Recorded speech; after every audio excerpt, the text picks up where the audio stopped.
नमस्कार दर्शकों। राजनीतिक में एक जाना माना नाम और चेहरा दविंदर सिंह राणा अब हमारे बीच में नहीं रहे। जिस प्रकार से कल उनका जो देहांत था वह हुआ, फरीदाबाद के एक हॉस्पिटल में उपचार के लिए वो गए थे, वहाँ पर उनका जो देहांत वह हुआ। उसके बाद जैसे ही ये खबर फैली तो कहीं ना कहीं अगर बात की जाए तो जम्मू राजनीति की बात करूं और जिस कॉन्स्टिट्यूंसी से वे बिलोंग करते थे और पूरे जम्मू की अगर बात की जाए तो वहाँ पर शोक की लहर जो थी वह पड़ गई, क्योंकि कारण था दविंदर सिंह राणा की। अगर राजनीति की बात की जाए तो एक जाना माना चेहरा था जम्मू कश्मीर की राजनीति के अंदर, और काफ़ी बड़ा जो एक गद्दावर नेता के रूप में उन्हें जम्मू में जाना जाता था, जम्मू और कश्मीर के अंदर अगर बात की जाए, क्योंकि काफ़ी लंबा अरसा उन्होंने नेशनल कॉन्फ्रेंस में निकाला। उसके बाद अगर आज की बात की जाए तो वह भारतीय जनता पार्टी के जीते हुए विधायक थे नगरोटा कॉन्स्टिट्यूंसी से, और सबसे बड़ी जो विजय थी उन्होंने नगरोटा कॉन्स्टिट्यूंसी से पाई थी। और अगर उनके स्वभाव की बात की जाए तो बेहद ही शांत और सरल स्वभाव के थे, और चाहे कोई भी उनके घर पर या उनके ऑफिस में अगर उनको अपनी दिक्कत लेकर उन्हें जाता था तो वह उसका हल जरूर निकाल के देते थे, क्योंकि वो इस चीज़ के मुताबिक नहीं थे कि वह किस कॉन्स्टिट्यूंसी से बिलोंग करता है। यानी अगर उनके पास कोई पहुंच गया तो उस समस्या का हल वह निकाल के देते थे। और कल जैसे ही ये खबर निकली तो कहीं ना कहीं सब लोगों में एक शोक की लहर दौड़ पड़ी, और सब लोग उनके घर की तरफ निकल पड़े कि अफसोस के लिए। पर कहीं ना कहीं अगर बात की जाए तो दविंदर सिंह राणा का जाना और ये जो क्षति है, शायद कोई और राजनेता उनके स्थान पर आकर भी इस क्षति को पूरा नहीं कर सकता। जिस प्रकार का उनका स्वभाव था, और नगरोटा कॉन्स्टिट्यूंसी की अगर बात की जाए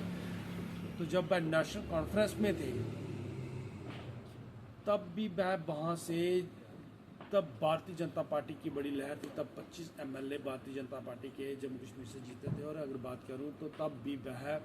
नगरोटा कॉन्स्टिट्यूंसी से विजय हुए थे। और अगर आज की बात की जाए तो आज वह भारतीय जनता पार्टी में थे और जीते हुए विधायक थे नगरोटा कॉन्स्टिट्यूंसी से।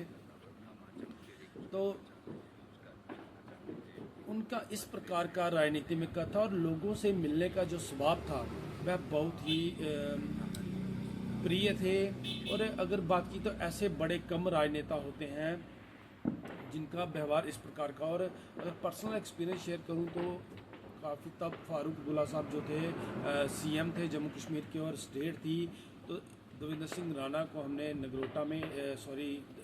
अगोर के चौक में जब वहाँ से गुजरे थे और वहाँ पर जब रुके तो हमें भी ये चीज़ देख के बड़े अजीब सी लगी कि वह एक एक शख्स का जो नाम था वह लेकर उससे बात कर रहे थे, और उनकी जो समस्या है उनको सुन रहे थे, और उनका हल जो था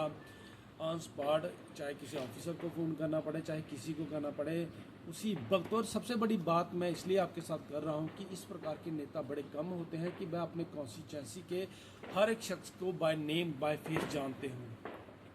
तो कहीं ना कहीं इस प्रकार के राजनेता का खोना,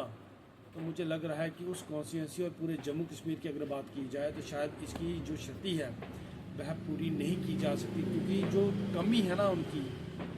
ये जो क्षति हुई है वह, और उनकी जो कमी है वह मुझे लग रहा है कभी पूरी नहीं की जा सकती, चाहे जितने उनके बाद चाहे कोई भी राजनेता उस स्थान से निकल के सामने आए।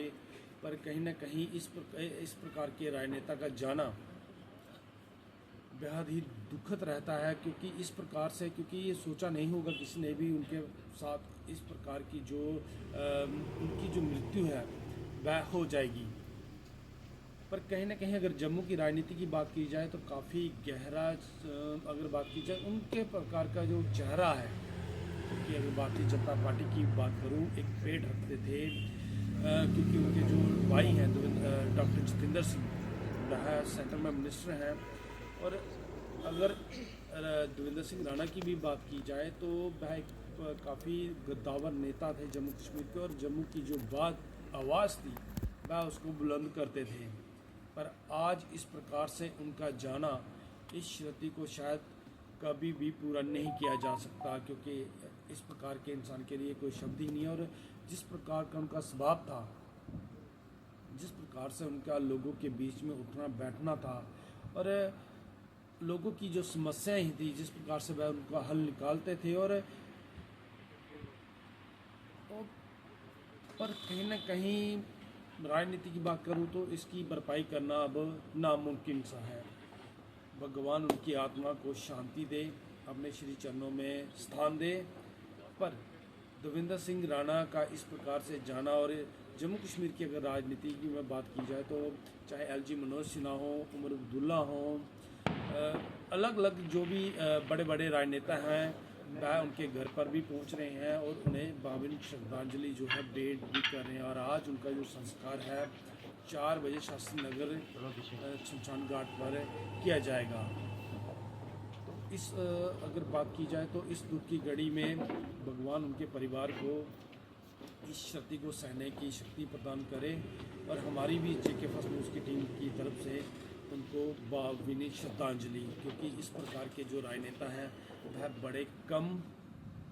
मिलते हैं लोगों को, और इसकी जो भरपाई है वह पूरी नहीं की जा सकती।